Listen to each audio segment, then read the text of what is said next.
Good morning guys. आज के सकाल बेला থেকে ব্লগটা স্টার্ট করে দিলাম। আজকে তোমাদের সাথে বিশেষ কোনো কাজকর্ম শেয়ার করব না, কিছু ইম্পর্টেন্ট জিনিস শেয়ার করব। সেটা হচ্ছে মধ্যবিত্ত পরিবারে প্রেগন্যান্সিতে আমি কি খাওয়া দাওয়া করি মাঝে মধ্যেই।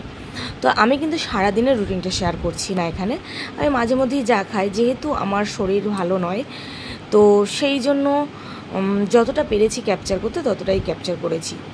তো দেখো সকালবেলা ঘুম থেকে উঠেই আমি ছোলা বাদাম খেয়ে নিয়েছিলাম আগে, আর সেটা আর ক্যাপচার করা হয়নি, তাই তোমাদেরকে দেখানো হয়নি। আর এদিকে আমি একটা গাজর কেটে হাফ খাচ্ছিলাম, গাজরটা খাচ্ছিলাম, গাজর খেতে খেতে রান্না করছিলাম। আর রান্না করছিলাম দেখতেই পাচ্ছ যে ছোট মাছের, মানে ছোট যে বাটা মাছ হয়, বাটা মাছের ঝোল। আর এদিকে হচ্ছে পাট শাক নিয়েছিলাম, তো পাট শাক। তো আমার কিন্তু সকালবেলা রান্নাঘরটা কমপ্লিট হয়ে গেছে পরিষ্কার করা। দেখো সত্যি কথা বলতে কি, আমরা তো নিম্ন মধ্যবিত্ত, সবসময় আমাদের ঘরে সব কিছু থাকে না। হ্যাঁ, ডক্টর অনেক কিছুই খেতে বলে, যার যেরকম আয় তার সেরকম ব্যয়। একটা বাচ্চা পড়াশুনো করে, পাশাপাশি তোমাদের দাদাভাই কিন্তু এখন কোনো ভালো জব করে না, ও টোটো চালায় ভাড়াতে। তো তোমরা জানো একটা টোটো চালিয়ে একটা বাচ্চা ইংলিশ মিডিয়ামে পড়াশুনো করিয়ে আর কি থাকে সেটা বুঝতেই পারো। তার মধ্যেও চেষ্টা করে যতটুকু দরকার। আর তার মধ্যে আমার আবার জানো তো প্রবলেম হচ্ছে, এবার আমি কিছু খেতে পারছি না, মানে বড় মাছ টাছ কিছুই খেতে পারি না। ওই ছোটো মাছটা যদি 15 দিন পর একদিন নিই তাহলে একটু খাবো, না হলে কিন্তু আমি খেতে পারি না। আমার কিন্তু মাছ যে রোজ আমি খাই তা কিন্তু না, মাছ খাই আমি হয়তো 10 দিন 15 দিন পর, কখনো 1 মাসও হয়ে যায়, কারণ মাছের গন্ধ একদম ভালো লাগে না। এবার একদমই না খেলে ক্যালসিয়াম পাবো না, তার জন্য প্রবলেম হয়। তো দেখো এখানে ছোটো মাছের ঝালটা কিন্তু, মানে ঝোলটা কিন্তু রেডি। আর আমি খুব হালকা পাতলাভাবে রান্না করি, তেল মশলা এখন আর একদমই খাই না। তোমরা যারা আমার আগের ভিডিও দেখেছো তারা অনেকেই জানো যে আমি আগে প্রচুর তেল মশলা খেতাম, কিন্তু বিশ্বাস করবে না, আমার ছোটোবাবু পেটে আসার পর থেকে আমার কিন্তু একদমই তেল মশলা খাওয়ার প্রতি মানে এনার্জি একদম কমে গেছে। তো এখানে ধনে পাতা দিয়ে, আদা জিরে বাটা দিয়ে, আলু দিয়ে বাটা মাছের ঝোলটা করে ফেলেছি। আর এই ছোটো ছোটো মাছ খুব উপকার। আর ভেবেছিলাম তোমাদের সামনে আর আসবো না, ব্লগ দেবো না, কিন্তু কি জানো, ব্লগ করতে করতে এমন একটা হ্যাবিট হয়ে গেছে যে মাঝে মধ্যেই মনে হয় যে না, কিছুটা ক্যাপচার করি, আর সেটা সব একসাথে করে অনেক দিন পর একটা করে ব্লগ দেবো। আর হ্যাঁ, একটা কথা বলি, শাক কিন্তু আমি রোজ খাই, কোনো না কোনো শাক। আজকে হচ্ছে পাট শাক ভাজা, যেহেতু আজকে পাট শাকটা না খুব একটা কচি না, তার জন্য কী বলতো ভাজা করেছি, না হলে অন্যদিন পাট শাকের ঝোল খাওয়া হয়, আজকে পাট শাক ভাজা। আর এদিকে তোমাদের দাদাভাই কিন্তু প্রতিদিন আমার জন্য মাম্পুসোনাকে স্কুল থেকে নিয়ে আসার সময় নিয়ে আসে আখের রস। দেখতেই পাচ্ছ এখানে 70 টাকার আখের রস। যদিও আমি একা খাবো না, সবাইকে দিয়েই খাবো, কারণ যতই বলো না কেন একা একা খাওয়া যায় না কোনো কিছু। আর এখানে মাম্পুসোনা স্কুল থেকে এসে একটু ঢং করছিল আমার সাথে।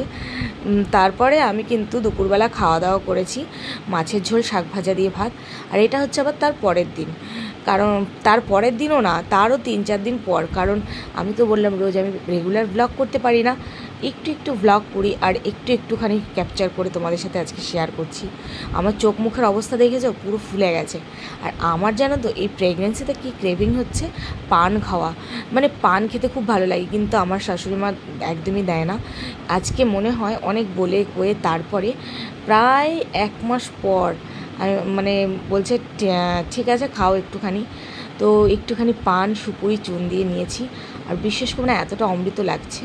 আর হ্যাঁ, আমার কিন্তু এই প্রেগনেন্সিতে তেমন কিছু খাওয়ার প্রতি ইন্টারেস্ট নেই, তবে হ্যাঁ একটা জিনিস খেতে ভীষণ ইচ্ছা করে, সেটা হচ্ছে খাসির মাংস, আর কোনো কিছু না। এমনিতে ডিম খেতে পারি না, ডিমের গন্ধ সহ্য করতে পারি না, মাছ খেতে পারি না, আর মুরগির মাংস তেমন আমার খুব একটা ভালো লাগে না।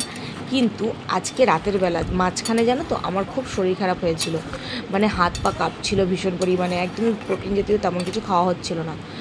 কারণটা বলি তোমাদেরকে আমি, কারণ হচ্ছে আমি যেহেতু মাছ মাংস খেতে পারি না, আর শুধু শাক সবজি খেয়ে শুধু কি হয়, তো তার জন্য ডক্টরকে যখন তোমাদের দাদাভাই ফোন করে বললো যে এরকম শরীর খারাপ করছে ওর, মানে ঘুমের ঘরে ভীষণ হাত পা কামড়াচ্ছে, তারপরে হাত পা ছেড়ে দিচ্ছে, মানে একদমই বল পাচ্ছি না, তখন ডক্টর বললো একটুখানি মুরগির মাংস প্রত্যেক সপ্তাহে 1 দিন করে অন্তত খাওয়াও।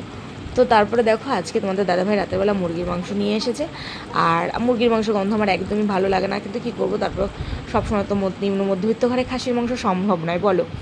তো রান্না করতে করতে শরীরটা ভীষণই খারাপ লাগছিল, তারপরে এসে এখানে বসে পড়েছিলাম। আর যেহেতু এখন দেখো পুরো একদম আমার 3rd ট্রাইমেস্টার চলছে, তো এখন শরীর একদমই কীরকম যায় তোমরা সেটা সবাই আন্দাজ করতে পারো। আমি প্রচণ্ড ক্লান্ত ছিলাম। তখন দেখছি মাম্পুসোনা আবার একটু পড়তে বসেছিল, বসে বসে একটু ক্যাপচার করছিল। আর হ্যাঁ, একটা কথা বলি তোমাদেরকে, যারা আমার মতো প্রেগনেন্ট আছো এই গরমে ভীষণ পরিমাণে সাবধানে থাকবে। আর আমার এই ব্লগটা আমি প্রথমেই বলেছি যে এটা কিন্তু ডেলি ব্লগ নয়, আমি ছোট্ট ছোট্ট ভিডিও ক্যাপচার করে রেখেছি, তারপরে আমি কিন্তু তোমাদের সাথে শেয়ার করেছি। আর সুন্দর একটা অনুভূতি জানো তো, যখন কিক করে বেবি, মানে কি বলবো, এত কষ্টের মধ্যে, প্রচুর কষ্ট পাচ্ছি আমি, তার মধ্যে যখন বেবি নড়াচড়া করে, লাথি মারে, তার একটা আলাদাই অনুভূতি। তো যাই হোক, মাম্পুসোনা তো 12 বছর আগে এসছে, অনেক কিছুই ভুলে গেছি।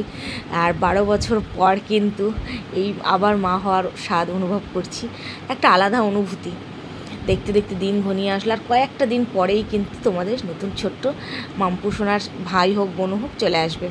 আর এদিকে দেখো মাম্পুসোনা পড়াশোনা করতেছিল, আর আমি তারপরের এটা আবার তার ঠিক 2 দিন পরে, মানে দুপুরবেলা বসে বসে খাচ্ছিলাম হচ্ছে টক দই। ওই যে বললাম একটু একটু করে ভিডিও করি, আমি কি খাচ্ছি কি করছি সেগুলি তোমাদের সাথে শেয়ার করছি। মানে আমি যখন যেটা খাই তখন সেটা ক্যাপচার করে রাখছিলাম, এ সবসময় হচ্ছিল না, মাঝে মধ্যে।